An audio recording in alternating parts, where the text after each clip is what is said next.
ऐसा जग में टिक सके जो आदमी के मग में। आदमी के मार्ग में कोई भी बाधा रुकावट जो है वो टिक नहीं सकती, उसके संकल्प से बड़ी नहीं हो सकती। खम्भ ठोक ठेलता जब नर है, पर्वतों के जाते पांव उखड़। मानव जब जोर लगाता है, पत्थर भी पानी बन जाता है। तो पत्थर को पानी बनाने की कुव्वत आप में होनी चाहिए। अभी ये सब जो आपके सामने जो बता रहे थे, इनकी एक एक बात का अनुगमन करें। जो पाठ्यक्रम आपको बताया है, 3 शब्द बताए इन्होंने, ये 3 शब्द जो हैं उनका क्या मतलब है। विद्यार्थी एक दिशाहीन तैयारी करते हैं तो वो भी सफलता नहीं दिला सकती। रेगिस्तान में कुआं खोदने वाली कहावत है। जो चीज पाठ्यक्रम में नहीं है, जो सिलेबस में नहीं है, उसको पढ़ करके आप सफलता अर्जित नहीं कर सकते। पहले सबसे पहली बात जो होती है वो होती है कि आप अपना पाठ्यक्रम देखें, सिलेबस देखें। उस सिलेबस के लिए अच्छे नोट्स या अच्छी पुस्तकें कौन सी हैं, उनका चुनाव करें और फिर सब कुछ भूल जाएं। सब कुछ भूल जाने का मतलब ये नहीं है कि पढ़ा हुआ भूल जाएं।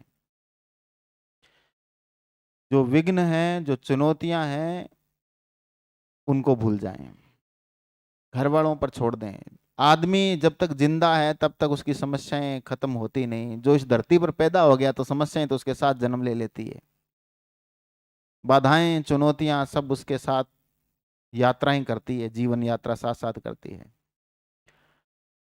मनीष के बारे में हमेशा कहता हूं कि इसकी कहानी बिल्कुल मेरी कहानी से मिलती जुलती है। यह भी दूधिया था और मैं भी दूधिया था। ये विकास बैठा है, मैं इनके गांव से दूध लाता था, प्राइवेट स्कूल में पढ़ाता था, शाम को दूध लेकर के आता था। और वैसे मुझे मिठाइयाँ बनानी आती है। वो मावा निकालते ना, वो भी निकालता था। तो फिर मैंने सोचा भी मावा किताबों का भी निकालना चाहिए। फिर किताबों का निकालना शुरू किया तो सफल हो गए।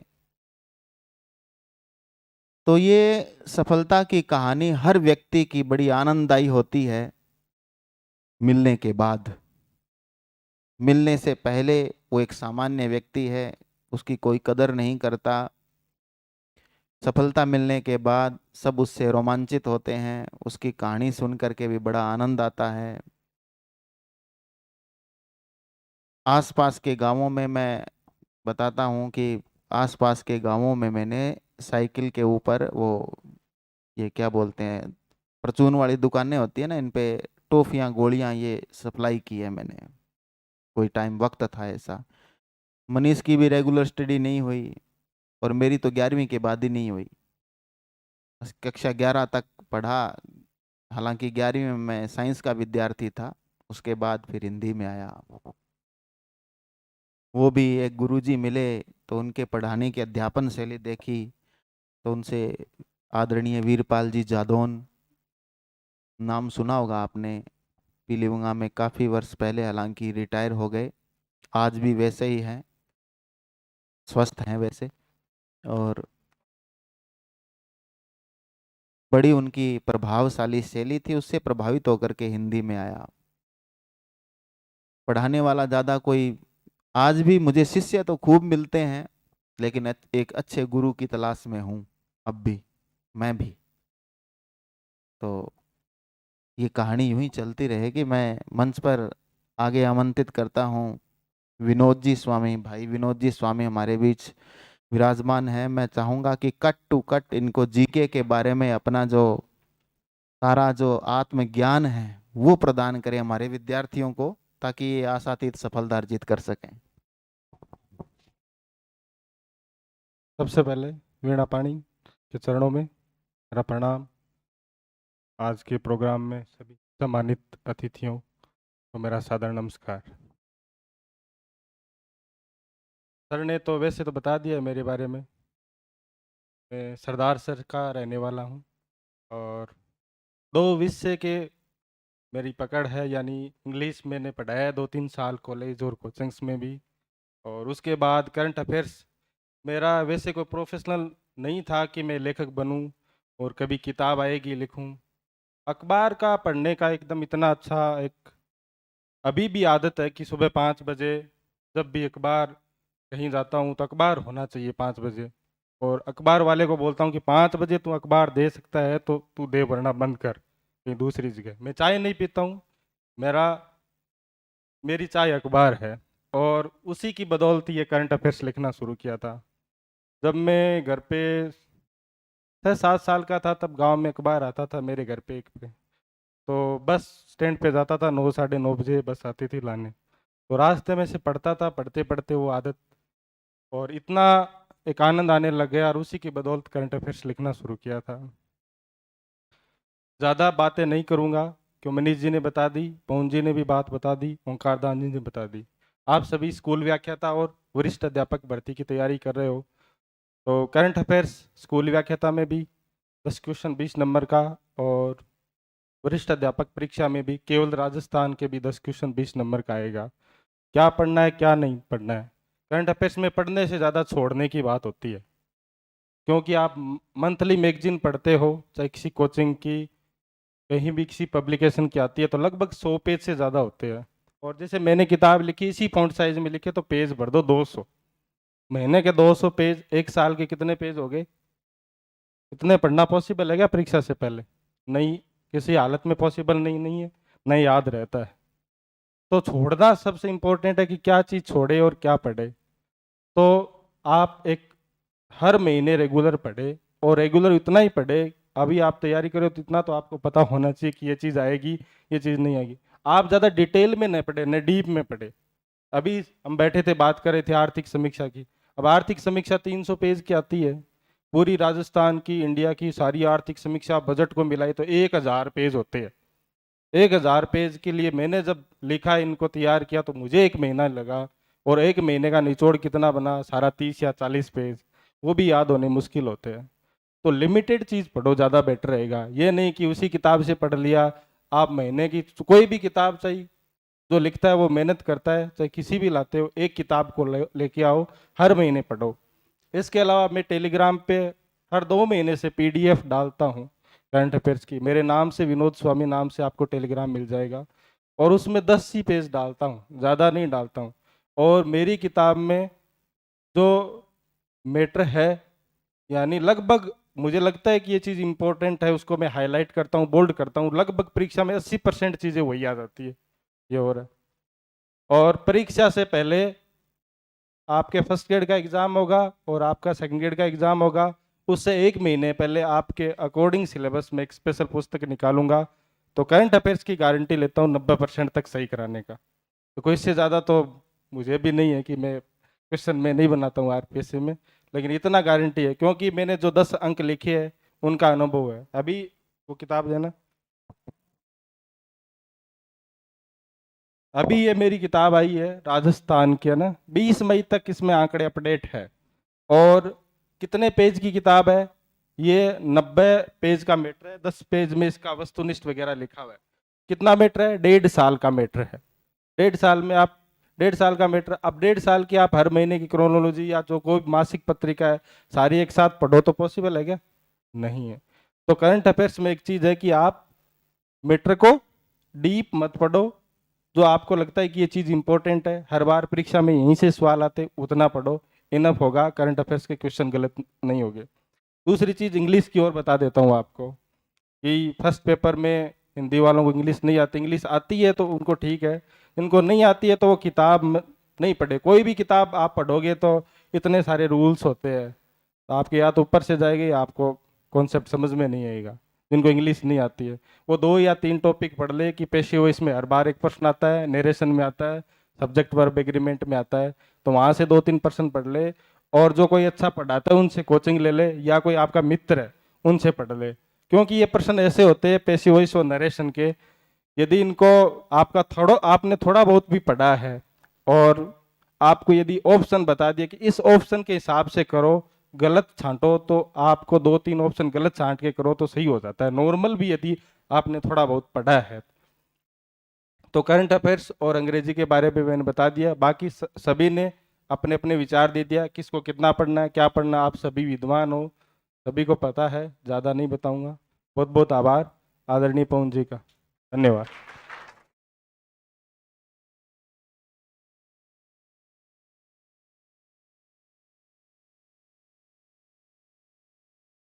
और अब आप सोच रहे होंगे कि सारे पुरुष सत्ता ही हावी हो रखी है, तो इधर नारी सत्ता भी है।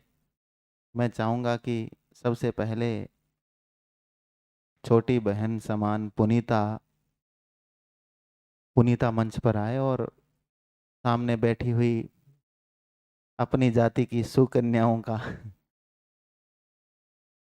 मार्गदर्शन करे।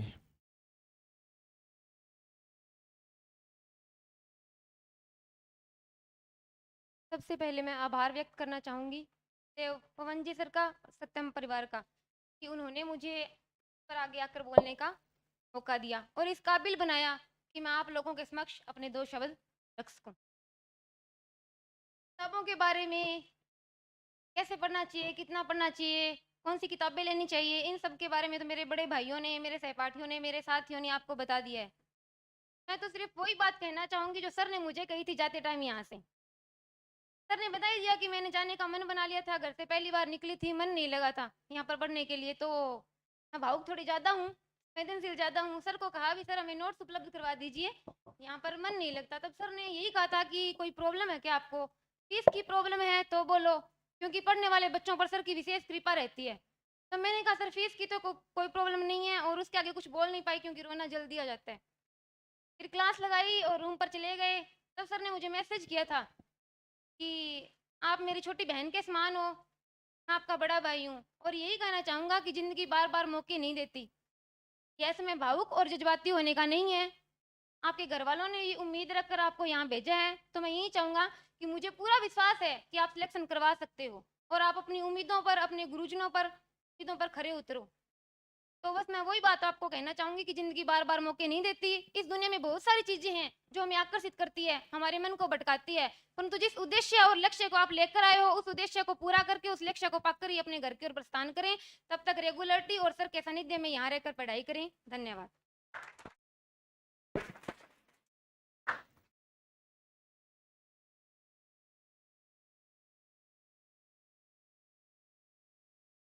बात एक ही निकल करके आ रही है कि धैर्य धैर्य बनाए रखना जरूरी है। सबसे बड़ी बात धैर्य की है। कुछ विद्यार्थी आते हैं, मैं देखता हूँ, मैं ज़्यादा उनको इसलिए नहीं कहता अभी सर को कोई लालच होगा ऐसे कह रहे हैं, तो मैं रोकता भी नहीं उनको। वो कहते हैं सर हम सेल्फ स्टडी करना चाहते हैं, घर पे जाना चाहते हैं। कोई बात नहीं, आप किताबें बता देता हूँ कि आप ये पढ़ें, आप किताबें, ये नोट्स हैं, ये आप पढ़ लें।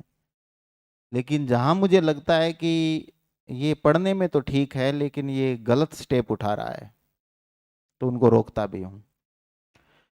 तो 4 दिन आ गए, फिर 4 दिन नहीं आए, फिर 4 दिन फिर आ गए, तो ऐसे विद्यार्थी तो जीवन भर कवि देव की तरह भटकते ही रहते हैं। रीतिकाल का कवि देव था ना, तो वो जीवन भर भटकते ही रहते हैं और उसी भटकाव में ही कहीं खो जाते हैं, पता ही नहीं चलता। बाद में मिलते हैं कहीं कि कोई गठरी उठाए हुए, कोई हल पकड़े हुए, या कोई ट्रैक्टर पर मिक्का सिंह के पंजाबी गाने चलाते हुए, ऐसे भी मिल जाते हैं। अभी काफ़ी पुराने समय की बात है, मैंने पढ़ाना शुरू किया ही था, किशोरावस्था में प्रवेश किया ही था, क्योंकि मैंने बताया कि 12वीं करते ही मैं पढ़ाने लग गया था। उस समय का एक विद्यार्थी स्कूल में आ गया चंदा लेने के लिए। मैं उसके चेहरे की तरफ देख रहा हूँ, वो मुझे नहीं पहचान पाया। मैंने कहा, मैं नाम भले ही नहीं जानता हूँ लेकिन लगभग चेहरों से पहचान लेता हूँ कि ये, और ज़्यादातर तो फ़ोन पे बात करते हैं, मैं आवाज़ से भी पहचान लेता हूँ कि ये विद्यार्थी है। तो वो कह रहा था कि सर मैं इस प्रकार से समाज सेवा का काम करता हूँ, और वास्तव में बहुत करता है। मतलब जो विकलांग लोग हैं, अपंग लोग हैं, दिव्यांग हैं, उन लोगों के लिए सरकारी सहायता जो भी है उसको उपलब्ध करवाने में जी जान लगा देता है। कुछ लोगों को तो वो कंधे पे बिठा बिठा के बस स्टैंड तक लाता था। पहले सर्दियों की रात में मैंने देखा है कि एक बार मैं बाजार से आ रहा था और एक वो उसके एक पीछे लावारिस लाश को डाले हुए बाइक पे लेके आ रहे थे। मैंने कहा इसका क्या अंतिम संस्कार करना है।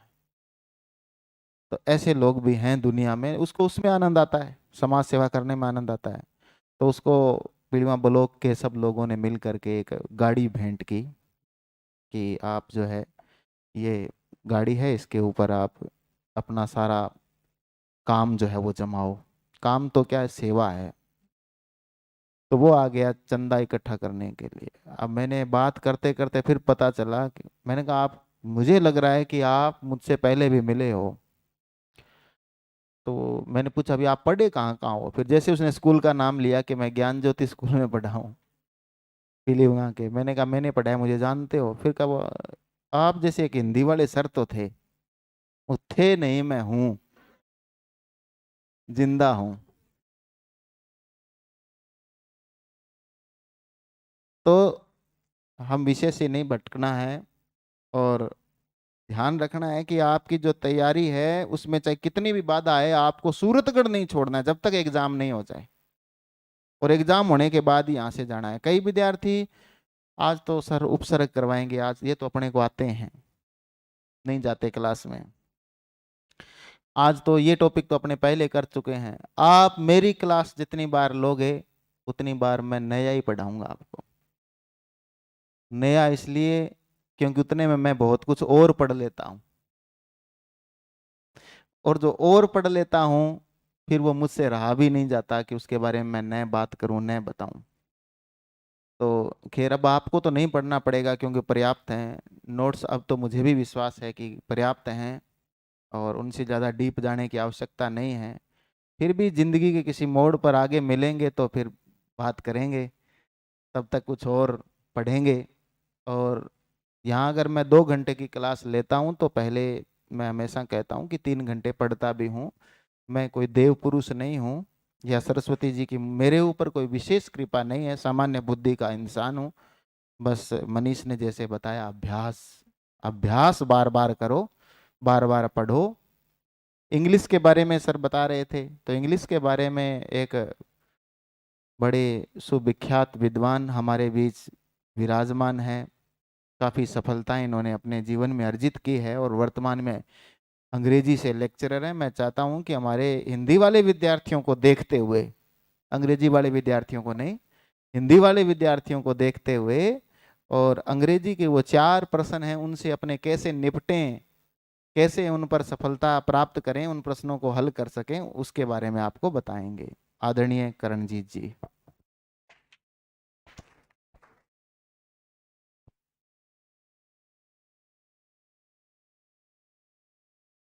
सर्वप्रथम मां सरस्वती के चरणों में वंदन करता हुआ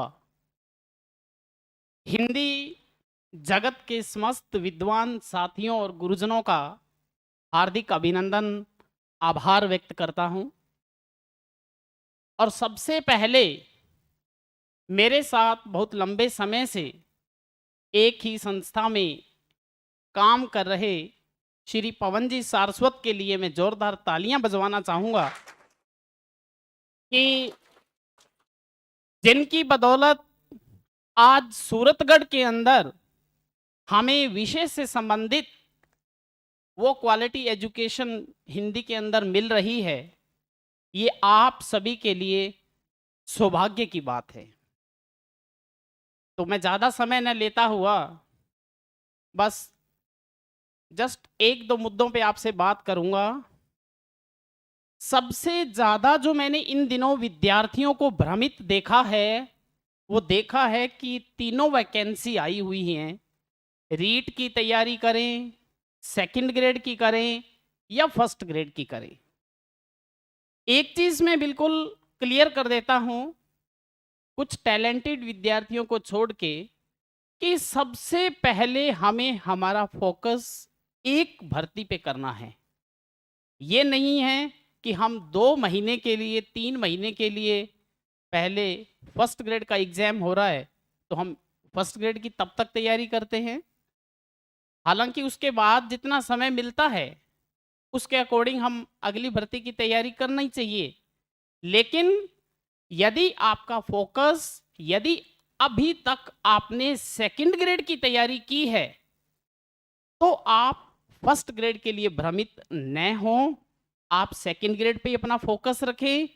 पिछली परीक्षाओं में हो सकता है आपका बहुत अच्छा प्रदर्शन रहा हो, आप कुछ एक अंक दूर हों, तो आप उसी भर्ती पे फोकस रखें और उसके बाद जितना समय मिलता है अदर वैकेंसीज के लिए, उसके लिए हम जरूर तैयारी करें, अपने आप को प्रिपेयर रखें।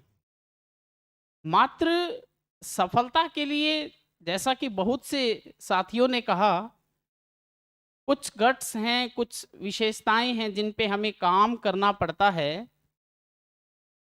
मैं दो पंक्तियां कहूंगा कि वक्त का तकाजा है कि तूफान से जूझो, आखिर कब तलक चलोगे यूं किनारे किनारे।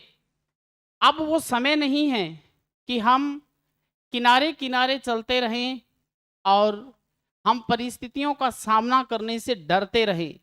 हमें सफलता के लिए मैदान में उतरना पड़ेगा। ये भीड़ जो होती है वो बहुत ज़्यादा डराने का काम ही कर सकती है, लेकिन वास्तव में मेहनत और रणनीति से काम करने वाले विद्यार्थी बहुत कम होते हैं।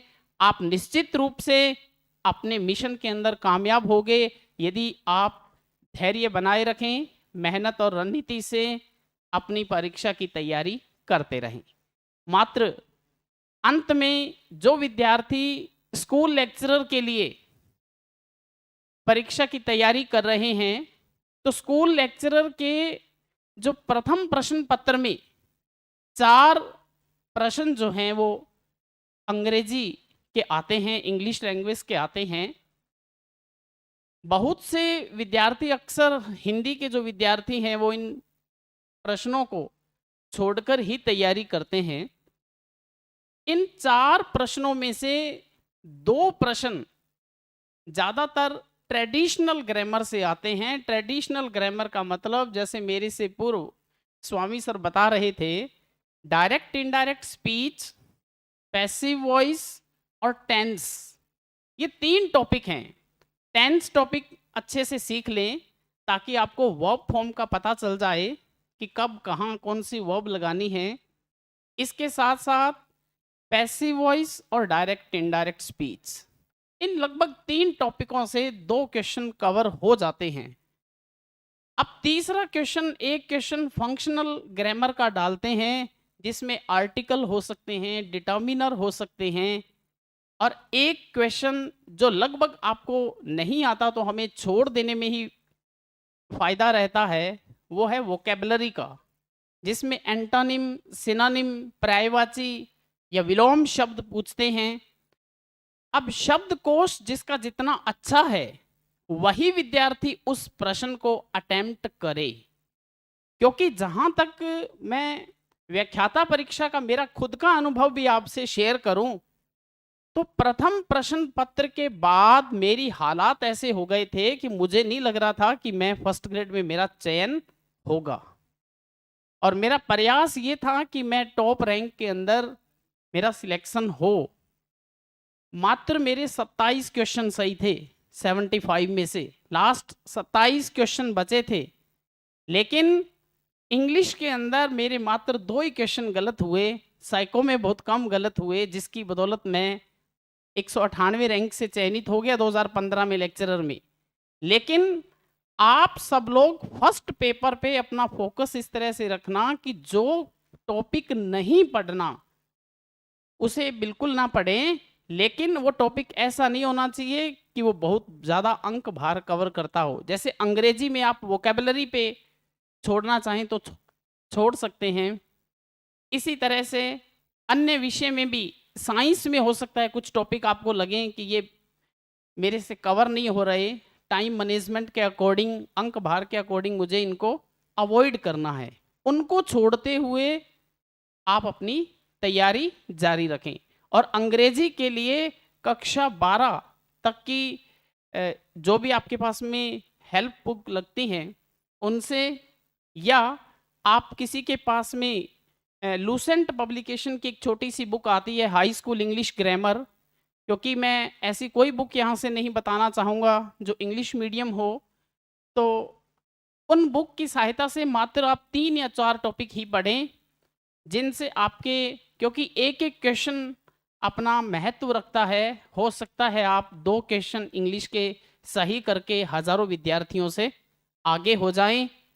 आप सभी को मेरी ओर से पुनः बेस्ट विशेस।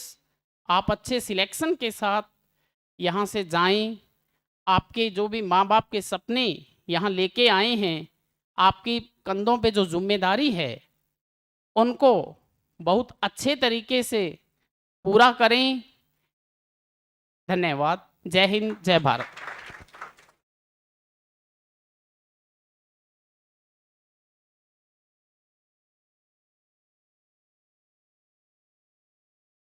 सर ने अभी आपके सामने अंग्रेजी के लिए एक पुस्तक का नाम लिया, और मैं तो ये कहता हूँ, जैसा पहले मनीष ने भी बताया कि हो सकता है कोई सरल प्रश्न आ जाए और आपने वो टॉपिक पढ़ा ही नहीं हो तो आपका गलत हो जाएगा।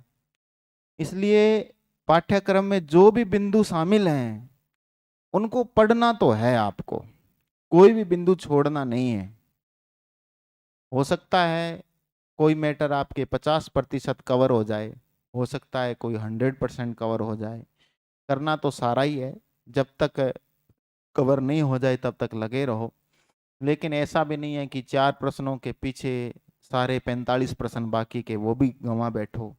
तो इसलिए उन 4 प्रश्नों को, मेरा तो यही अनुभव है कि आप यदि अंग्रेजी को एक बार निकाल लोगे सिलेबस को, तो आपके 4 में से 2 सही हो जाएंगे, और यदि आप उसको 4-5 बार निकाल लोगे तो ही आपके 2 ही सही होने हैं। क्योंकि अंग्रेजी भाषा हमारी भाषा नहीं है, तो जो चीज़ समझ में नहीं आएगी उसमें आप नहीं कर पाओगे। एक्टिव वॉइस, पैसिव वॉइस वाले क्वेश्चन आप आराम से सही कर लोगे। और अब सबसे अंतिम कड़ी में, लेकिन पहले मैं चाहता हूं कमला 2 ही शब्द बोले, चाहे आए हो यहाँ पर तो आप भी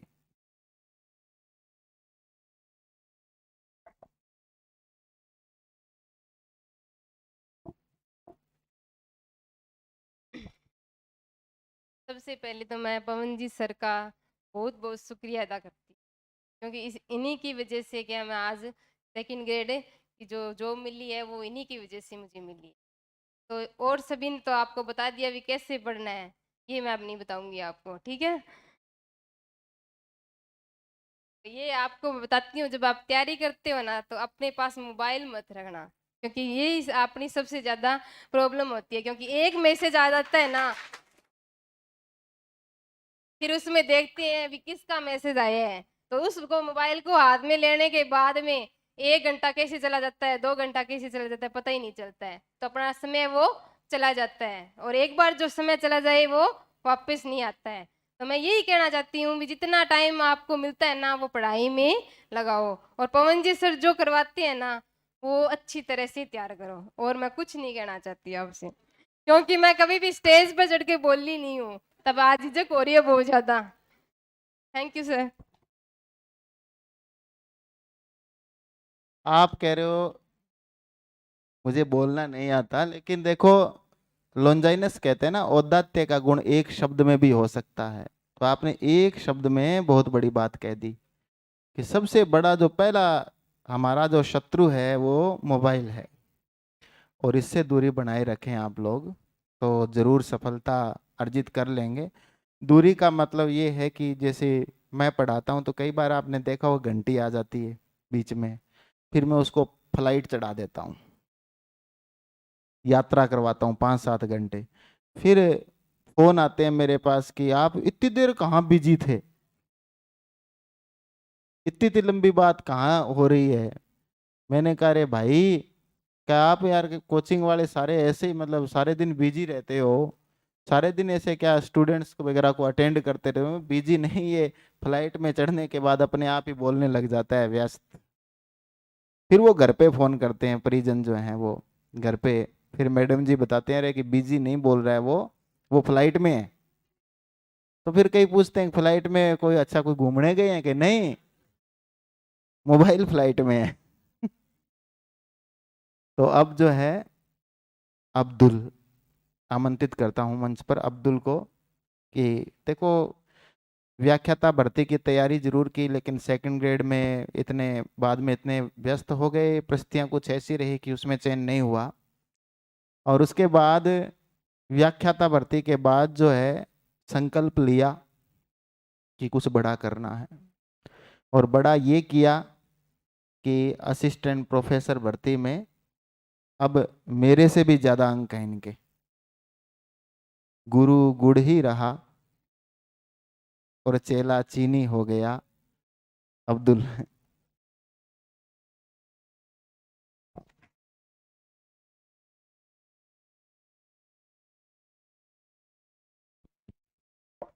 नमन करता हूँ मैं माँ सरस्वती वीणा पाणी को। तत्पश्चात आदरणीय गुरुदेव पवन जी सारस्वत को और मेरे अध्यापक साथी मनीष जी, करणजीत जी सर, ओंकार जी सर और बाहर से पधारे हुए महानुभाव विनोद जी स्वामी। हम सभी एक ही राहों के अन्वेषी हैं। जैसे आज्ञा कहते हैं ना कि प्रयोगवाद में कि हम सभी एक ही राहों के अन्वेषी हैं। आप भी विद्यार्थी हो, मैं भी विद्यार्थी हूँ, यहाँ तक कि हमारे गुरु भी विद्यार्थी हैं। क्योंकि इंसान जब विद्यार्थी नहीं रहता तो वो गुरु अच्छा बन भी नहीं सकता। हमारे जीवन में हमें पूरे जीवन कुछ न कुछ पढ़ते ही रहना चाहिए।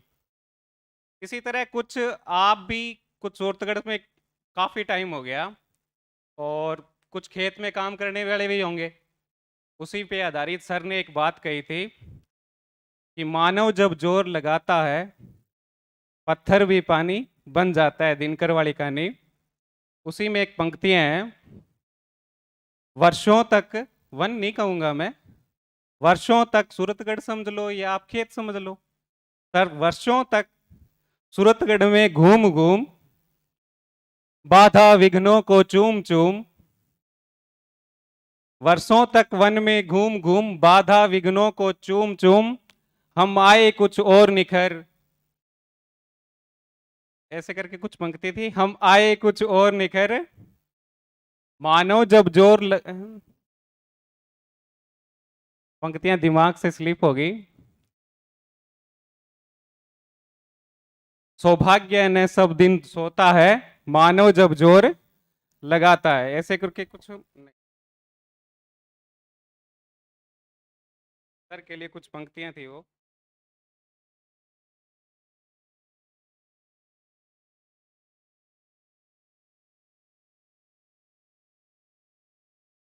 नहीं सर, मैंने आपके लिए ये, वर्षों तक सूरतगढ़ में घूम घूम बाधा विघ्नों को चूम चूम, से धूप घाम पानी पत्थर, हम आए कुछ और निखर, सौभाग्य ने सब दिन सोता है, देखें आगे क्या होता है। हिंदी साहित्य की राह बताने को, सबकर सुमार्ग पर लाने को, हम भटके हुओं को समझाने को, भीषण बेरोजगारी से बचाने को, गुरुदेव सूरतगढ़ को आए, रोजगार का संदेशा लाए। ऐसी कुछ पंक्तियां थी। पहली बार जब 2015 में आए थे, 2015 में जब गुरुदेव पहली बार सूरतगढ़ यहाँ पढ़ाने को आए थे तो हम उस बैच में आए थे, तो मैंने उस बैच को अटेंड भी किया था। और उससे पहले क्या है कि मैंने 2015 से पहले जब सेकंड ग्रेड की तैयारी शुरू की थी तो मैंने क्या कि बच्चन नगेंद्र पढ़ना शुरू कर दिया था। मैं ये नहीं कहता था कि मैंने पढ़ लिए थे, क्योंकि सेकंड ग्रेड में हमें बच्चन नगेंद्र लगाए गए थे और हमें उन्होंने क्या कर दिया था, पढ़ना शुरू कर दिया था। 10 नंबर के लिए हमने बच्चन और नगेंद्र को पढ़ा था 2015 के आसपास। मैं ये नहीं कहूँगा कि इन्होंने पढ़ाए थे, आप में से कुछ पुराने विद्यार्थी भी होंगे जिन्होंने पढ़ा होगा। और जब पहली बार उन्हें पढ़ा और फिर बाद में पता चला कि इनका रेशियो तो 10 नंबर का ही होता है, और उसमें हमारा चयन नहीं हुआ। और फिर क्या है कि मैं सर से मिला था और मुझे ये लगता है कि उस वक्त पेपर का स्तर बहुत ज्यादा कम हुआ करता था। पेपर में इतना ज्यादा साहित्य डीपली नहीं आता था जितना अब आता है। पहले तो एक प्रतियोगिता साहित्य में से ही पूरा का पूरा पेपर आ जाता था, अब ऐसा नहीं होता। उस टाइम क्या है कि जो नगेंद्र और शुक्ल पढ़ाई गई थी उनका पढ़ाने का औचित्य मुझे लगता ही नहीं है। फिर क्या है कि सर से मिले हम, सर से पता चला कि हमें क्या पढ़ना है और क्या नहीं पढ़ना। तो उसके पश्चात मैंने अपनी तैयारी शुरू की। सर से काफ़ी टाइम बाद में मिला तो मुझे ये पता चला कि मैंने क्या खो दिया है। क्योंकि पहले जब 2016 में जो वैकेंसी आई थी, मेरा सेकंड ग्रेड में सिलेक्शन हुआ, अच्छी रैंक से नहीं हुआ, 323 रैंक थी। उसके साथ ही रिजल्ट आया था केवीएस का। केवीएस में मेरी पीजीटी में 16वीं रैंक थी, उसमें हो गया था केवीएस। मेरे साथियों ने ज्वाइन करने से मना कर दिया, क्योंकि ये कहकर, क्योंकि मेरे गांव से 2 केवीएस में थे। केवीएस उनका एक कोड दिया हुआ है कि कुटुंब विच्छेद संगठन, केवीएस, कि आपको अगर अपने घर को छोड़ सकते हो तो आप केवीएस में चले जाओ, अगर आपको राजस्थान आना है तो आप राजस्थान वाली ज्वाइन कर लो। तो मैंने क्या है कि वो सेकंड ग्रेड ज्वाइन कर ली। उसके पश्चात मैंने सर के पास मैंने जितनी तैयारी की है, जो पढ़ा है, जो समझा है, मैंने सर से कॉल करके हमेशा पूछा है कि मैं सर क्या पढ़ूं क्या न पढ़ूं। ये उससे भी ज्यादा महत्वपूर्ण है कि हमें क्या छोड़ना है, पढ़ने से कहीं ज्यादा महत्वपूर्ण है। तो फिर आज जो कॉलेज व्याख्याता का रिजल्ट आया था, तो उसमें पहले सर से मैंने रोज इस बात पे चर्चा की थी कि मुझे क्या पढ़ना है। तो मुझे सर से तो मैं कहता सर मुझे एक बार इंटरव्यू में देने जाना है, मुझे ये लगना नहीं है उसमें, मुझे क्या है कि एक बार इंटरव्यू दे के आना है, लगूंगा मैं अगली बार, मुझे हर हाल में इंटरव्यू में तो बैठना ही है। आप मुझे ये बता दो क्या पढ़ना है, मैं पढ़ दूंगा। क्योंकि अपने इतने सक्षम हो जाते हैं, या अपने कोई भी किताब उठा ले, बुक्स उठा लेना, उसको शुरू से लेके एंड तक ऐसे पढ़ देंगे कि चाहे समझ आए चाहे न आए। आप में से अधिकतम मेरे जैसे ही हैं, जैसा मैं समझ सकता हूँ। पहली बार, अब नहीं, 2015-16 में कोई बुक्स अपने को शुक्ल पहली बार पढ़ते हैं ना, अगर कोई शुरू से लेके एंड तक पढ़ देगा उसको समझ ही नहीं आएगी कि उसने क्या पढ़ा और क्या नहीं पढ़ा। सर ने बताया कि आप उसको 20 पेज रोज पढ़ो, 10 पेज पढ़ो, फिर उसको दोबारा रिवाइज करो, फिर आगे के 10 पेज पढ़ो। तो अब मैंने कम से कम शुक्ल 8-10 बार पढ़ ली होगी। बच्चन पढ़ी, फिर नगेंद्र पढ़ी, लेकिन मुझे ये लगा कि ये किताबें जो अब पढ़नी चाहिए थी, ये मुझे सेकंड ग्रेड में पढ़ाई। तो उस वक्त मुझे क्या पता होता था, सेकंड ग्रेड में अगर साधारण पे पढ़ाई होती तो हमारा भी क्या हो जाता, उस वक्त सिलेक्शन हो जाता। तो ये बहुत जरूरी है कि हमें अच्छा अध्यापक चुनना उससे भी ज्यादा महत्वपूर्ण है कि पढ़ने से 10 गुना ज्यादा महत्वपूर्ण है कि हमें कोई राय देने वाला व्यक्ति कौन है। क्योंकि कौरवों को राय देने वाला व्यक्ति सही नहीं था, इसलिए वो हार गए। पांडवों को राय देने के लिए स्वयं भगवान थे, इसलिए वो जीत गए। तो वही बात होती है। तो एक पंक्ति और थी कि सड़े घूर की गोबर से दबकर खुशबू गुलाब की मर जाती है, सड़े घूर की गोबर की बदबू से दबकर खुशबू गुलाब की मर जाती है। चाहे आप कितने भी आसपास का जो वातावरण होगा ना, उसके अनुसार आप ढलना भी चाहोगे, चाहे आप कैसा भी होगा, तो आप अच्छे अध्यापक आपको अच्छी राय देने वाले नहीं मिलते, तो आप कितने भी गुलाब हो, आप कितने भी बुद्धिमान हो, आप अपना विकास नहीं कर पाओगे किसी भी हाल में।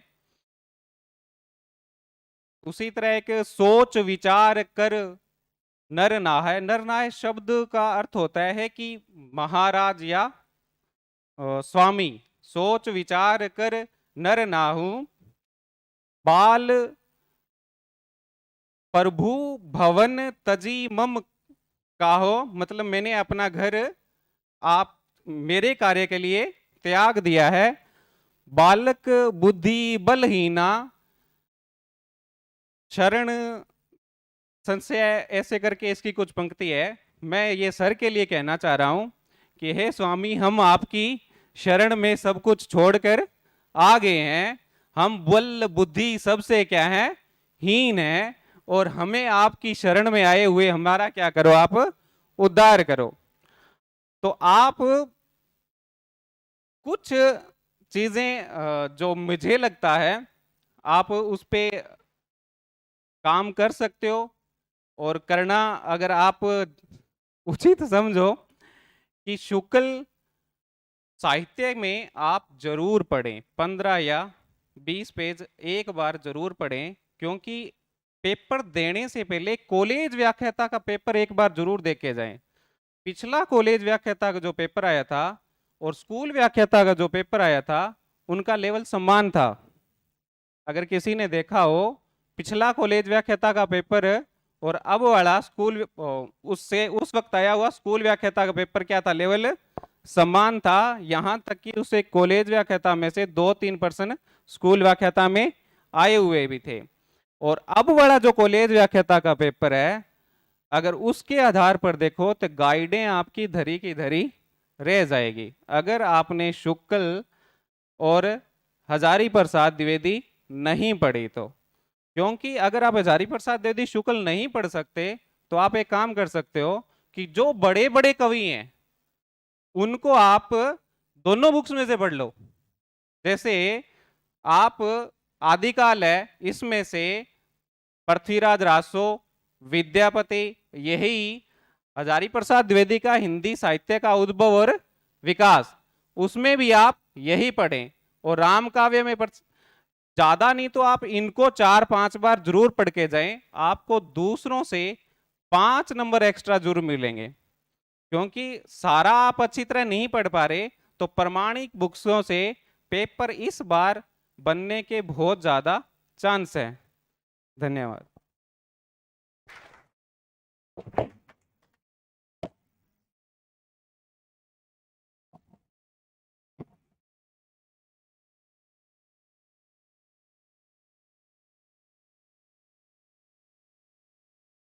सभी विद्वान साथियों ने, विद्यार्थियों ने आपके सामने अपने विचार रखे, और मुझे लगता है कि आपके जो प्रश्न थे उनका समाधान मिल गया होगा। लेकिन फिर भी मैं कहना चाहूँगा कि मदिरा ले जाने को घर से चलता है पीने वाला, मदिरा ले जाने को घर से चलता है पीने वाला। इसके अंदर मदिरालय शब्द जो आया है, हालांकि मैंने मदिरालय शब्द का प्रयोग किया है, लेकिन मदिरालय शब्द का मतलब आप समझ रहे होंगे क्या, शराब का घर जो है। अब उसमें आगे जो पंक्तियां आती है वो सुने आप। मदिरा ले जाने को घर से चलता है पीने वाला, किस पथ से जाऊं असमंजस में है वो भोला भाला। अलग अलग सब बतलाते पथ पर मैं राह बतलाता हूँ, अलग अलग सब बतलाते पथ पर मैं राह बतलाता हूँ। राह पकड़ कर एक चला चल, पी जाएगा, पी जाए क्या, पा जाएगा मधुशाला। तो मधुशाला है आपका लक्ष्य, एक लक्ष्य, राह पकड़कर एक चला चल, पा जाएगा तू मधुशाला। मधुशाला बच्चन के यहाँ तो प्रेम, आनंद और सौंदर्य का केंद्र है, लेकिन हमारे यहाँ मधुशाला जीवन का सारा उत्सव है, और वो मधुशाला है फर्स्ट ग्रेड बनना, अपना लक्ष्य प्राप्त करना। उस लक्ष्य तक पहुंचता है। और गंभीर बात है इसमें कि राह पकड़कर एक चला चल, एक रास्ता पकड़ लो, उस पर चलो, आगे बढ़ो। और इसी के साथ बातें बहुत हुई, चर्चाएं भी हुई और अब इनको जाना भी है। तो मैं चाहूँगा कि कुछ आए हुए अतिथियों के सम्मान में करणजीत जी, आपके कर कमलों के द्वारा हमारे इन सभी विद्यार्थियों को ये एक एक डायरी और एक एक पेन, हाँ,